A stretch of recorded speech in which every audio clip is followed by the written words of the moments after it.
Family and fellow soldiers, I'm the Professor, and this is the Moment of Truth. I'm sure that by now a lot of you have heard the old saying about how the Chinese ideograph for crisis is a combination of two words, danger and opportunity. We're seeing the political equivalent of that playing itself out right now.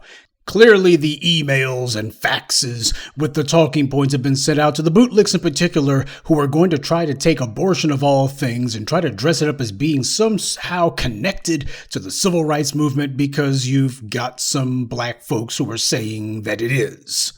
Of course, you had the NAACP Legal Defense Fund out front on this one. By the way, notice how we never see the Legal Defense Fund when it comes to fighting for things like reparations, stuff that we actually need. We don't see them filing any friend of the court briefs, that is amicus briefs, when it comes to all of these racist police who are killing black folks. You don't see them go to the mat trying to make sure that these judges understand they better not be giving any concurrent sentences like the kind that federal judge gave to Derek Chauvin, giving him basically the same sentence as the state one, only saying that he gets to serve it concurrently, which means that it's being served at the same time as his state time, when under any other circumstances, surely if he had been black, it would have been consecutively. These are judges who are trying to do these little backdoor throwing out the verdicts is what they're doing. They've lost the ability to have juries as a rubber stamp for letting these murderers go, so instead they're just deciding, the judge is going to throw the verdict out. And where the hell's the NAACP Legal Defense Fund for that? But of course, this failure and hypocrisy on their part is not the only one. Why all the usual suspects are auditioning when they saw all these white Democrats getting all hot and bothered over Roe v. Wade being allegedly overturned. The Urban League is trying to send out some press releases, anything that they can do to try to get themselves at least a mention by the white media, trying to jump in front of the cameras. And of course, when it comes to jumping in front of the cameras, Al Sharpton and the National Action Network are always out front. They're condemning the possible end of abortion on demand because, hey, if there's one thing the black community doesn't have enough of, it's abortions. Am I right? But there's also another level to what's going on here. Washington Post ran a story yesterday saying that faith leaders are reacting to the Roe v. Wade draft opinion. And of course, they make sure to prominently feature the black clergy in particular. Now, one is named Reverend Jackie Lewis, and they cite one of her Twitter tweets that says abortion access can't be separated from laws attacking trans kids' bodily autonomy. It's all connected. Then she says, liberation is collective. We only get free when we fight for all of us. Well, gee, I wonder if she's taken some time to talk to some of those racists in the LGBT movement and tell them that. It's amazing how we've instantly gone from this being all about women's bodies and the right to decide what they do with their own bodies and abortions to trans kids' bodily autonomy. Now, this Reverend Lewis woman, she doesn't explain how these things are connected, but she swears they are. Now, my question is this. With black people as the poorest people in the country, and the ones under the most legislative attack from these state governing bodies, shouldn't this preacher be prioritizing helping us? Whatever argument she wants to make about how trans kids are under attack, the black community is under far, far more. After all, we're not going to be able to help anyone else if we ourselves are on life support, right? But they also cite another preacher in the Washington Post piece, a woman named Tracy Blackman. She went on her church's website and posted, "The United Church of Christ faithfully supported access to safe abortion before Roe v. Wade, and we will faithfully support it now. This is not a draft for us. This is discipleship."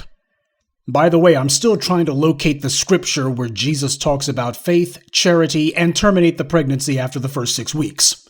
They talk about abortion as if it was the First Amendment, as if abortion is the totality of the civilized world. Why, humankind didn't exist. Human civilization didn't exist until 1973, apparently. Man, I never knew that abortion was the foundation of the black community, of the modern world. That we have abortion to thank for every good and wonderful thing of this earth. Abortion is the core of the culture itself. At least that's how they're talking. It would almost be funny if it wasn't for the fact that they're serious. All this extra crap that we see these bootlicks helping to pile on top of this makes it satirical. But of course, no idiot jamboree would be complete without the Congressional Black Caucus. Whenever some white Democrats are whinging about something, the CBC can always be counted on to back them up, only louder. These bootlicks are always having these little competitions amongst themselves to see who can top the other in showing how much they back up massa's talking point. If the DNC leadership says something is concerning, then the CBC will say it's dangerous. If the Democratic leadership says something is dangerous, the CBC will say it's a direct threat. And if the DNC leadership says something is bad, then the CBC will say it's the end of the universe. Just look at some of the comments that the CBC members posted on their website. And by the way, this little statement of theirs is as long as a freaking phone book. I already read it, so you won't have to suffer. Congresswoman Eleanor Norton called the leaked draft opinion horrifying. Congressman Donald Payne called it an absolute tragedy. The ruling hasn't even been officially handed down yet. That's not going to happen until June. He's sitting here talking about it as if it was the 9/11 attack or something. By the way, how many people have died as a result of this draft opinion being leaked? How many people have been killed? How many people have been shot? Little premature to be calling it a tragedy, don't you think? And of course, they have to make sure to stick up for their main constituency, mainly black and brown and everyone else. Congressman Dwight Evans said that this ruling would hurt black and brown women. Congressman Gregory Meeks went beyond that. He said that banning abortion would disproportionately harm black, brown, and indigenous communities. Oh, so it's not just black and brown anymore. Now it's black, brown, and indigenous. And not to be outdone, Ayanna Pressley doubled down on it, first saying black and brown, then following that up with black, brown, indigenous, LGBTQIA+, and low-income people. She actually wrote that, and you can tell that this is their official talking point because Cori Bush also used the exact same phrase. Black, brown, indigenous, LGBTQIA+, and low-income people.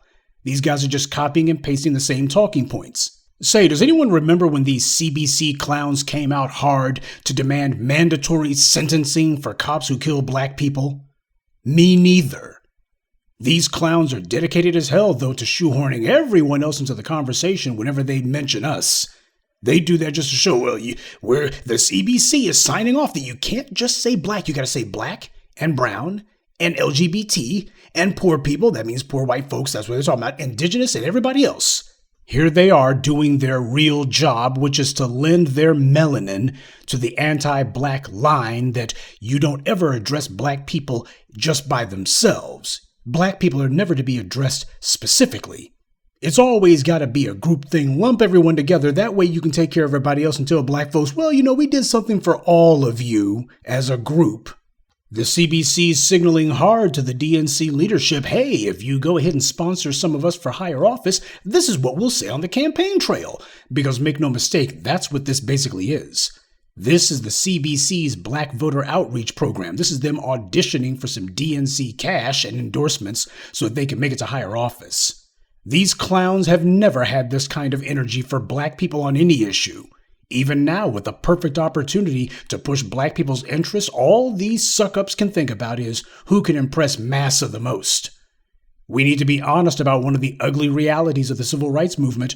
While the majority of people who were protesting and marching and demonstrating were sincere, a lot of them were using the movement as a springboard to a life of comfort and wealth just for themselves, like John Lewis, Andrew Young, the Bobby Rushes, and the like. Hell, even Clarence Thomas was affiliated with the Black Panthers. He was never a card-carrying member, but in his college days, he was loosely affiliated with them. So that lets you know how deep white power had its hooks in the civil rights and black power movements.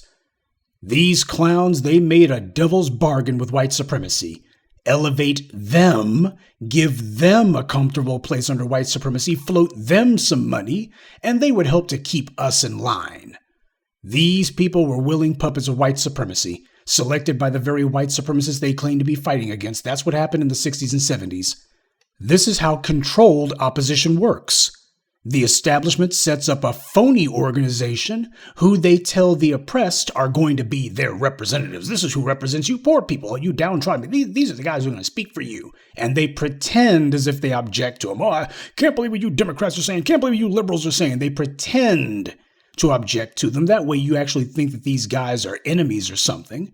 And while you waste all your time trying to get the sock puppet political party to do right by you, meanwhile the Republicans don't have to worry about ever being substantively challenged. The establishment is protected in two ways, not just one.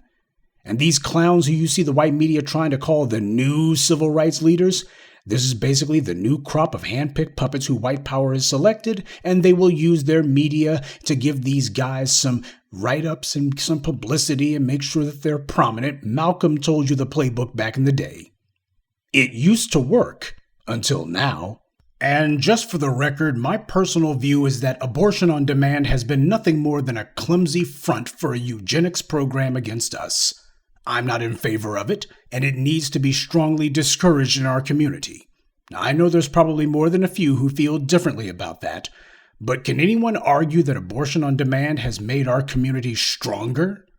At best, it's irrelevant to us because most of us have enough sense not to get someone pregnant unless we actually want to, and at worst, it's a way for irresponsible people to continue being irresponsible without consequences, and when irresponsible behavior carries no consequence, it encourages more such behavior. Just look at all the school shootings and mass shootings perpetrated by all of these suburbanites if you want proof of that.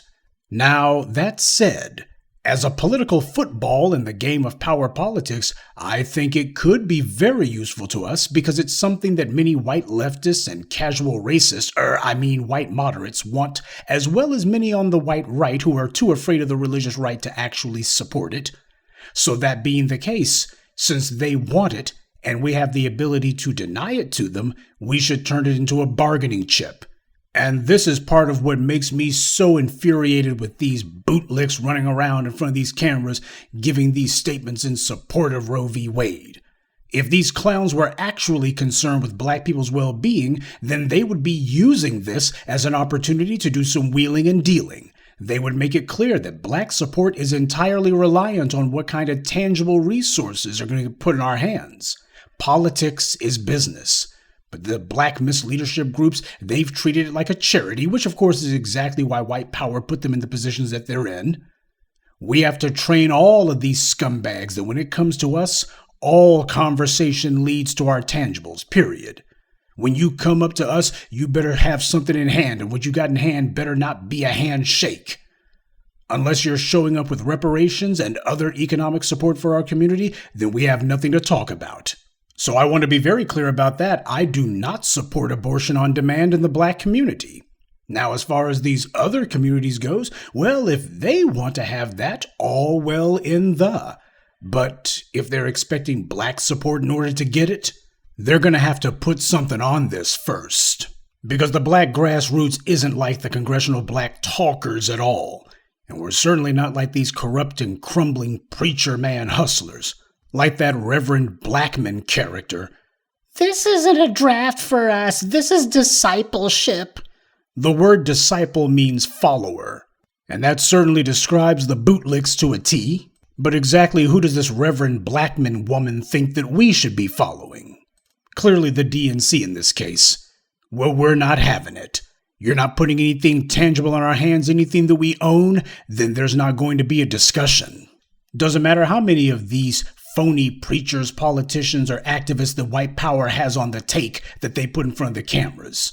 For the bootlicks, every political issue is only about discipleship. But over here in the grassroots, the only issue is ownership. Good day, and be one. I'd like to take a moment to mention some of our contributors.